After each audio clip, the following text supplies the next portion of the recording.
Hello student. पाश्चात्य राजनीतिक चिंतन विचारधारा में आज जो अगला विचारक हम यहाँ पे पढ़ने जा रहे हैं वह है मैकियावेली, निकोला मैकियावेली। मैकियावेली का जो जन्म है वो इटली के एक सुप्रसिद्ध नगर फ्लोरेंस में 3 मई 1469 में एक प्राचीन टक्कन वंश से संबंधित एक सामान्य परिवार में उनका जन्म हुआ। मैकियावेली अपनी कुशाग्र बुद्धि एवं सूझबूझ के बल पर प्रशासन के बहुत ऊंचे पदों पर आसीन रहा। 1945 से 1512 तक फ्लोरेंस में के परिसर में वो सचिव के पद पर कार्य करते रहे और इसी दौरान लगभग उनको 24 बार विदेश यात्रा करनी पड़ी। लेकिन जब मैकियावेली सत्ता तथा वैभव के सर्वोच्च शिखर पर जब आसीन थे, अचानक एक राजनीतिक परिवर्तन हुआ और इस परिवर्तन ने मैकियावेली की आन बान शान को हमेशा के लिए खत्म कर दिया। और वो परिवर्तन था कि मेडिसी वंश जो है वह पुनः सत्ता में वापस आई और मैकियावेली को देश से निष्कासित कर दिया गया। ये कहा जाता है कि एक सुनसान जंगल में उन्होंने अपने जीवन का अंतिम समय वहीं व्यतीत किया और इसी असमर्थता, अभाव और अशांति के मध्य चक्कर काटते हुए सन 1527 में मैकियावेली ने अपना देह त्याग दिया। मैकियावेली के अगर रचनाओं की हम यहाँ पे बात करें तो द प्रिंस ये मैकियावेली का सबसे महत्वपूर्ण ग्रंथ माना जाता है। The art of war, the history of Florence ये महत्वपूर्ण ग्रंथ है जिसमें मैकियावेली के विचार हमको देखने को मिलते हैं। द प्रिंस ये सबसे महत्वपूर्ण ग्रंथ माना जाता है और जब द प्रिंस की रचना मैकियावेली ने की तो बाद में उन्होंने ये प्रयास किया फिर से सत्ता में वापस लौटने के लिए। उन्होंने द प्रिंस की रचना को मेडिसी वंश के शासक लॉरेंजो को भेंट स्वरूप उनको दिया और यह सोचा कि शायद इससे खुश होकर के लॉरेंजो उनको फिर से किसी राजनीतिक पद को सौंपेंगे, पर ऐसा नहीं हुआ और इस तरह से ये मैकियावेली के जो जीवनी है वो हमने देखा।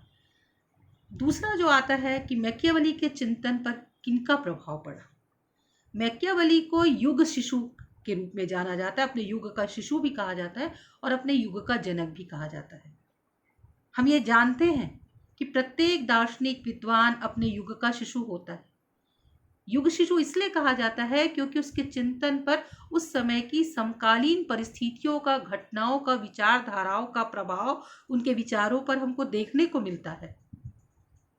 हर विचारक, हर बुद्धिजीवी अपने देश और काल के रंग में रंगा होता है।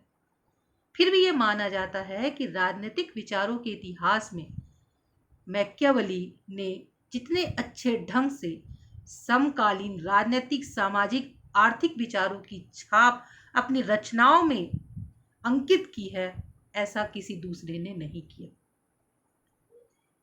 समकालीन परिस्थितियों का सही और यथार्थ पर्यवेक्षण यदि किसी ने किया तो वो मैकियावेली है। इसीलिए डनिंग ने उनके लिए कहा था कि यह प्रतिभा संपन्न फ्लोरेंस निवासी वास्तविक अर्थ में अपने युग का शिशु था। तो कई बार यह प्रश्न पूछा जाता है कि मैकियावेली अपने युग का शिशु क्यों कहा जाता है, तो उसके चिंतन पर पड़े प्रभाव को ही हम युग शिशु के रूप में भी देखते हैं, तो इस पे हमको कंफ्यूज होने की जरूरत नहीं है। तो सबसे पहले हम देखते हैं कि मैकियावेली को युग शिशु क्यों कहा जाता है या मैकियावेली के चिंतन पर किन किन चीजों का प्रभाव पड़ा। सबसे पहला है पुनरुत्थान। मैकियावेली का जब जन्म हुआ तो 15वीं शताब्दी के उत्तरार्ध और 16वीं शताब्दी के प्रारंभ में जो भी घटनाएं घटी उस संपूर्ण घटनाओं के उलटफेर का जो सूक्ष्म दृष्टा था वो मैकियावेली था, जिसमें ज्ञान के पुनरुत्थान, धार्मिक सुधार के आंदोलन, मध्यकालीन यूरोप को आधुनिक यूरोप में बदलने का जो प्रयास चल रहा था और इन आंदोलनों की जो शुरुआत थी, केंद्र स्थल था वो इटली था और समापन भी यही हुआ था। तो मैकियावेली के चिंतन पर इन सब चीजों का प्रभाव पड़ना अवश्य संभावित था। दूसरा जो चीज था वो था इटली की राजनीतिक स्थिति। मैकियावेली के राजनीतिक चिंतन का सबसे प्रभावकारी तत्व था इटली की राजनीतिक स्थिति का। जिस समय यूरोप जैसे राष्ट्र अपनी शक्ति बढ़ाने में लगे हुए थे, वहीं पर इटली आतंक, निराशा, दरिद्रता, गृह कलह और षड्यंत्रों का वहां पर बोलबाला था। तो इटली की जो राजनीतिक स्थिति थी वह भी बहुत बेकार हो चुकी थी। इटली की जो तात्कालिक सामाजिक दुर्दशा थी वह भी, उसका भी प्रभाव मैकियावेली के चिंतन पर दिखाई देता है। सामंतवाद और राज्यों में पारस्परिक संघर्ष के कारण पूरी इटली की आर्थिक व्यवस्था अस्त व्यस्त हो चुकी थी। संपूर्ण समाज भ्रष्ट, अनैतिक हो चुका था। ईमानदारी, देशभक्ति, विरोचित गुण का पूर्णतः अभाव था और आर्थिक दुर्दशा के कारण बड़े पैमाने पर जो सेना थी वो भाड़े की रखी हुई थी। यहां तक कि पोप भी स्वयं भ्रष्ट हो चुके थे और वो अपनी स्वार्थ सिद्धि करने के लिए विदेशी षड्यंत्रों को बढ़ावा देने में भी बाज नहीं आ रहे थे। अगला जो प्रभाव था वो राजतंत्र की पुनर्स्थापना। पुनर्जागरण काल भारी राजनीतिक परिवर्तनों का काल था। जब मैकियावेली का जन्म हुआ था तो परिषदीय जो आंदोलन था वो लगभग समाप्त हो चुका था।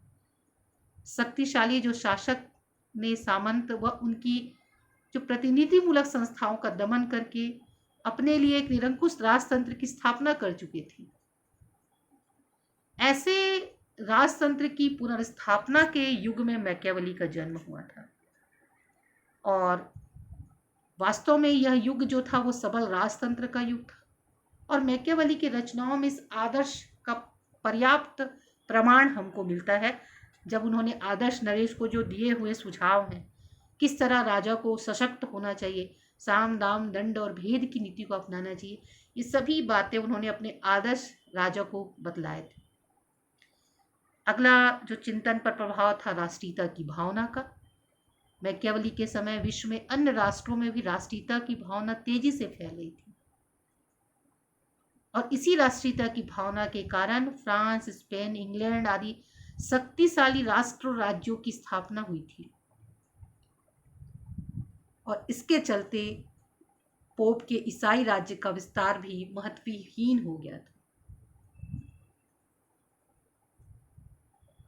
मैकियावेली ने धर्म और नैतिकता को भी ताक में रख करके अपने राजा को यह परामर्श दिया था कि धर्मनिरपेक्ष राष्ट्र राज्य की स्थापना के लिए राजा को निरंकुश शक्ति प्रदान कर देना चाहिए। ऐसी सिफारिश उन्होंने द प्रिंस में की थी।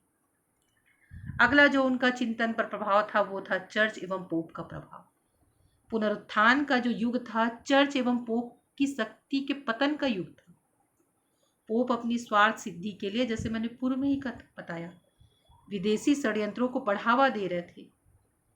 चर्च के जो भी धर्म अधिकारी थे वो समस्त अनैतिक कार्य किया करते थे। उन्होंने स्वयं एक जगह पर कहा है कि पोप ही पूरी व्यवस्था या राष्ट्रीय एकता के लिए, इटली की राष्ट्रीय एकता के लिए सबसे बड़ा रोड़ा कोई अगर कर रहा था तो वो पोप था। फिर था धर्म और नैतिकता के संबंध में मैकियावेली ने जो विचार प्रस्तुत किए कि 14वीं सदी में पोप विश्व के साम्राज्य का स्वप्न नष्ट हो चुका था। उन्होंने बतलाया है कि पोप के विलास में जीवन एवं कुकर्मों ने लोगों के हृदय में धर्म के प्रति विश्वास और श्रद्धा समाप्त कर दी थी। उन्होंने अपने एक रचना में एक जगह पे उदाहरण दिया है अलेक्जेंडर षष्ठ का।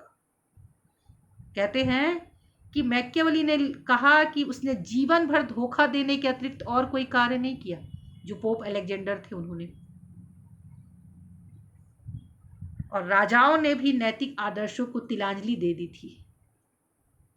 ऐसी परिस्थितियां जब साधारण नागरिकों को नैतिकता का, नियमों का, आचरण का पाठ पढ़ाने वाला कोई व्यक्ति नहीं था और वो पूर्णतः भ्रष्ट हो चुके थे। इस तरह के अव्यवस्थित, अराजक भरे उसमें मैकियावेली का जन्म हुआ था और मैकियावेली के जो चिंतन का सबसे महत्वपूर्ण आधार था वो था मानव स्वभाव संबंधी धारणा। मैकियावेली ने बतलाया कि उस समय किस तरह से जो आम नागरिक थे, आम नागरिकों को दिशा दशा देने वाला कोई नहीं था। पूरे नागरिक, चूंकि इटली में शासक, धर्माधिकारी, सरकारी कर्मचारी सभी तो भ्रष्ट हो चुके थे, तो स्वाभाविक सी बात है कि नागरिक भी भ्रष्ट आचरण में लिप्त देखे गए। शासक और पोप के संघर्षों ने साधारण नागरिकों को पतित तथा स्वार्थी बना दिया था। वह एक जानवर और जानवरों की चालाकी तथा खूंखार प्रवृत्ति ही उसमें दिखाई देती थी। आगे जब मैं आप लोगों को मैकियावेली का मानव स्वभाव संबंधी विचार आपको पढ़ाऊंगी तो ये सारे चीजों का स्पष्ट उल्लेख मैकियावेली ने द प्रिंस के अध्याय में किया है। तो इस तरह से ये सारे चिंतन का प्रभाव मैकियावेली के विचारों में हमको दिखाई देता है। इसीलिए मैकियावेली को युग शिशु का दर्जा दिया गया है। युग शिशु के रूप में उनको माना जाता है। सच्चे अर्थों में वो अपने समकालीन स्थिति का उन्होंने अपने लेखों में इसका विवेचन किया है। तो ये हो गया मैकियावेली के चिंतन पर प्रभाव या मैकियावेली का युग शिशु के रूप में उनका दर्शन।